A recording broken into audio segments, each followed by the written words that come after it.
Hello friends, welcome to our life and living. మీరు కనుక ఇంతవరకు మన ఛానల్ని సబ్స్క్రైబ్ చేసుకొని వారైతే కనుక సబ్స్క్రైబ్ బటన్ని క్లిక్ చేసి బెల్ ఐకాన్ని యాక్టివేట్ చేయండి. Friends, national water development agency నుండి ఒక మంచి ఎంప్లాయ్మెంట్ నోటిఫికేషన్ రిలీజ్ అయింది. ఈ నేషనల్ వాటర్ డెవలప్మెంట్ ఏజెన్సీ అనేది ministry of Jal Shakti, government of ఇండియాకి సంబంధించిన ఒక ఆర్గనైజేషన్. చాలా మంచి నోటిఫికేషన్. కొన్ని పోస్ట్కి అయితే ఎక్స్పీరియన్స్ కూడా అవసరం లేదు. మీకు కనుక ఎలిజిబిలిటీ ఉంటే ఖచ్చితంగా అప్లై చేయండి. ఈ జాబ్స్కి ఆన్లైన్లో అప్లై చేసుకోవడానికి స్టార్టింగ్ డేట్ వచ్చేసి March 18, 2023, లాస్ట్ డేట్ వచ్చేసి April 17, 2023 మిడ్ నైట్ వరకు. Date of conduct of written exam or CBT అంటే కంప్యూటర్ బేసిక్ టెస్ట్. ఈ రిటర్న్ ఎగ్జామ్ వచ్చేసి will be notified later on website. ఈ రిటర్న్ టెస్ట్ ఎప్పుడు ఉంటుంది అనేది వాళ్ళు అఫీషియల్ వెబ్సైట్ ద్వారా ఇంటిమేట్ చేస్తారు. Education criteria. ఈ నోటిఫికేషన్లో చాలా రకాల పోస్టులకి నోటిఫికేషన్ రిలీజ్ చేశారు. ఫస్ట్ వన్ వచ్చేసి జూనియర్ ఇంజనీర్ సివిల్. ఈ పోస్ట్కి అప్లై చేసుకోవడానికి ఎసెన్షియల్ క్వాలిఫికేషన్ వచ్చేసి diploma in civil engineering or equivalent, అంటే సివిల్ ఇంజనీరింగ్లో డిప్లొమా చేసి ఉండాలి. డిజైరబుల్ అంటే వీళ్ళకి ప్రిఫరెన్స్ ఇస్తారు. ఎవరికి? Degree in civil engineering or equivalent, అంటే సివిల్ ఇంజనీరింగ్లో డిగ్రీ చేసిన వాళ్ళకి వీళ్ళు ప్రిఫరెన్స్ ఇస్తారు. నెక్స్ట్ పోస్ట్ వచ్చేసి జూనియర్ అకౌంట్స్ ఆఫీసర్. దీనికి ఎడ్యుకేషనల్ క్వాలిఫికేషన్ వచ్చేసి degree in commerce from a recognised university or institute.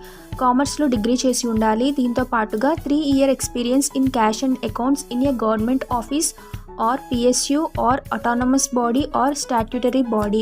3 years experience ఉండాలి. గవర్నమెంట్ ఆఫీస్ లేదా PSU లేదా అటానమస్ బాడీ లేదా స్టాట్యూటరీ బాడీలో 3 years ఎక్స్పీరియన్స్ ఉండాలి.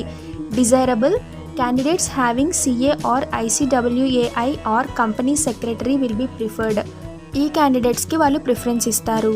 నెక్స్ట్ పోస్ట్ వచ్చేసి డ్రాఫ్ట్స్మెన్ గ్రేడ్ 3. దీనికి ఎడ్యుకేషనల్ క్వాలిఫికేషన్ వచ్చేసి ITI certificate or diploma in draftsmanship civil, అంటే ITI సర్టిఫికేట్ లేదా డిప్లొమా చేసి ఉండాలి డ్రాఫ్ట్స్మెన్షిప్ సివిల్లో. నెక్స్ట్ పోస్ట్ వచ్చేసి అప్పర్ డివిజన్ క్లర్క్. ఈ పోస్ట్కి డిగ్రీ చేస్తే సరిపోతుంది. Degree of a recognised university, a branch అయినా పర్వాలేదు, డిగ్రీ ఉంటే కనుక మీరు eligible. Desirable knowledge of computer operating systems, MS Word, Office, Excel, PowerPoint and internet, అంటే మీకు సిస్టమ్ నాలెడ్జ్ ఉండాలి. Computer operating systems, MS Word, MS Office, MS Excel, MS PowerPoint and ఇంటర్నెట్కి సంబంధించిన knowledge ఉండాలి, అంటే minimum basic knowledge ఉంటే సరిపోతుంది. Next post వచ్చేసి స్టెనోగ్రాఫర్ గ్రేడ్ 2. ఈ పోస్ట్కి అప్లై చేయడానికి క్వాలిఫికేషన్ వచ్చేసి 12th class పాస్. దీంతో పాటుగా వాళ్ళు ఈ రిక్రూట్మెంట్ ప్రాసెస్లో కండక్ట్ చేసే స్కిల్ టెస్ట్లో క్వాలిఫై కావాలి 80 words per minute స్పీడ్తో. నెక్స్ట్ వచ్చేసి LDC అంటే లోవర్ డివిజన్ క్లర్క్.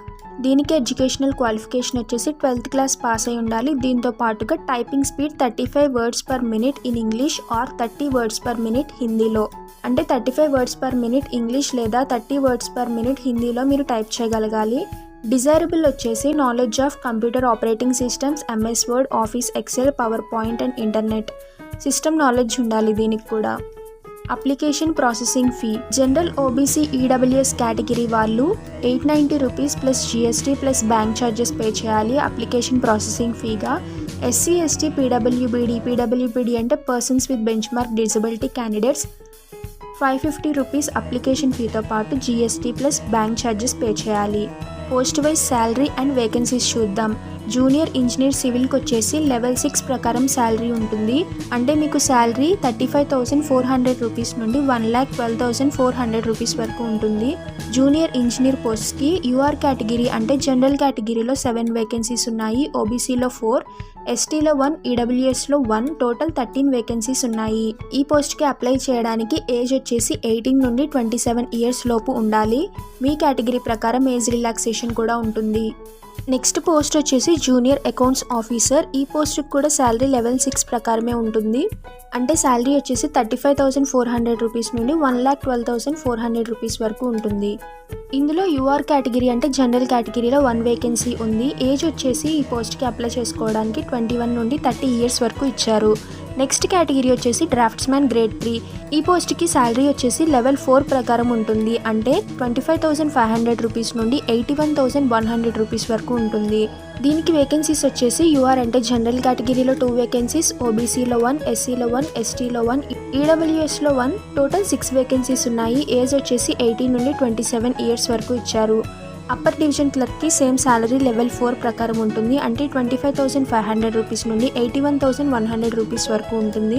ఇందులో వేకెన్సీస్ వచ్చేసి యూఆర్ కేటగిరీ అంటే జనరల్ కేటగిరీలో 4 వేకెన్సీస్, ఓబీసీలో 2, ఎస్సీలో 1, టోటల్గా 7 వేకెన్సీస్ ఉన్నాయి. ఏజ్ వచ్చేసి 18 నుండి 27 ఇయర్స్ ఇచ్చారు. నెక్స్ట్ పోస్ట్ వచ్చేసి స్టెనోగ్రాఫర్ గ్రేడ్ 2. దీనికి కూడా శాలరీ సేమ్ లెవెల్ 4 ప్రకారమే ఉంటుంది.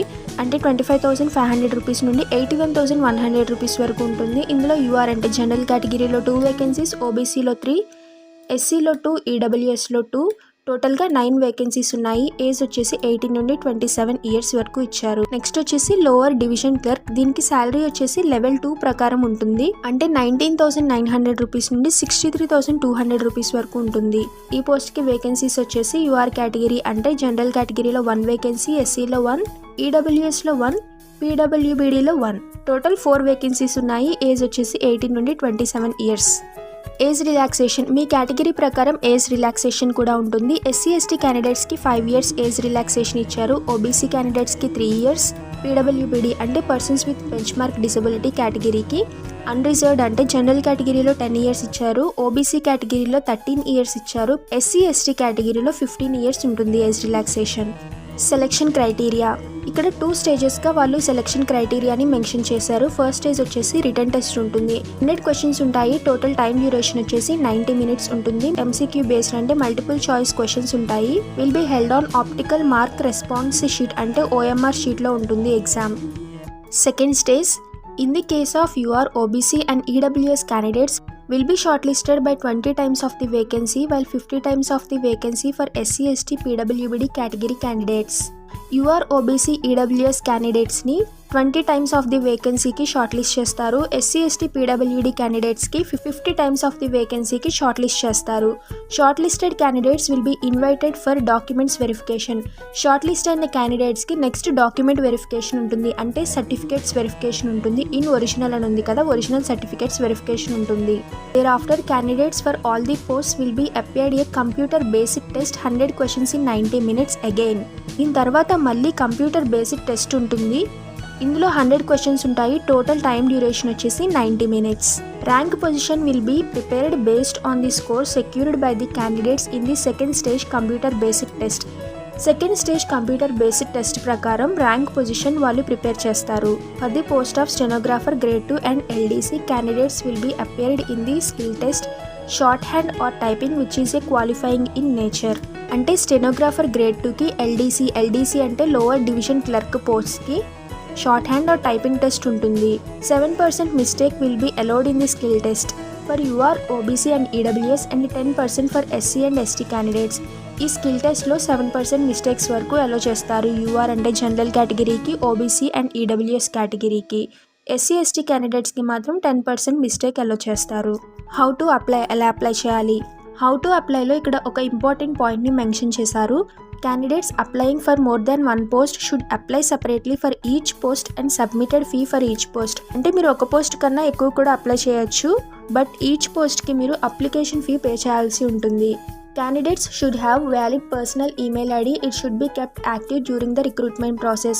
మీరు ఆన్లైన్ అప్లికేషన్లో ఫిల్ చేసేటప్పుడు మీరు యూజ్ చేసే ఈమెయిల్ ఐడిని ఇవ్వండి. ఫర్దర్గా జరిగే రిక్రూట్మెంట్ ప్రాసెస్లో వాళ్ళు ఈమెయిల్ ద్వారా కాంటాక్ట్ అవ్వచ్చు.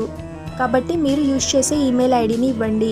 ఈమెయిల్ ఐడి ఎలా క్రియేట్ చేయాలి అనే వీడియో లింక్ కూడా నేను కింద డిస్క్రిప్షన్లో ఇచ్చాను. ఒకవేళ కనుక మీకు ఈమెయిల్ ఐడి లేకపోతే మీరు ఆ వీడియో చూసైనా ఈమెయిల్ ఐడిని క్రియేట్ చేయొచ్చు. ఈ అఫీషియల్ వెబ్సైట్ ద్వారా అప్లై చేయాలి. www.nwda.gov.in. ఈ వెబ్సైట్ ద్వారా ఆన్లైన్లో అప్లై చేయాలి. లాస్ట్ డేట్ వచ్చేసి 17th April 2023. మీ కన్వీనియన్స్ కోసం ఈ లింక్ నేను కింద డిస్క్రిప్షన్లో ఇచ్చాను. మీరు ఆ లింక్ ద్వారా కూడా అప్లై చేయొచ్చు. ఇక్కడ ఒక ఇంపార్టెంట్ పాయింట్ని మెన్షన్ చేశారు. The candidates are advised to retain a photocopy of the complete application form which may be required for further references. అంటే మీరు ఫిల్ చేసిన అప్లికేషన్ ఫామ్ ప్రింట్అవుట్ తీసి మీ దగ్గర జాగ్రత్తగా ఉంచుకోండి. ఫర్దర్ రిక్రూట్మెంట్ ప్రాసెస్లో అది అవసరం కాబట్టి ప్రింట్అవుట్ తీసి మీ దగ్గర కేర్ఫుల్గా ఉంచండి. ఇది ministry of Jal Shakti government of ఇండియాకి సంబంధించిన నోటిఫికేషన్. మీకు ఎలిజిబిలిటీ ఉంటే కనుక ఖచ్చితంగా అప్లై చేయండి. All the best. ఈ వీడియో మీకు నచ్చినట్లయితే లైక్ చేయండి, మీ ఫ్రెండ్స్ అండ్ రిలేటివ్స్కి షేర్ చేయండి. ఇలాంటి లేటెస్ట్ జాబ్ అప్డేట్స్ కోసం సబ్స్క్రైబ్ చేయండి.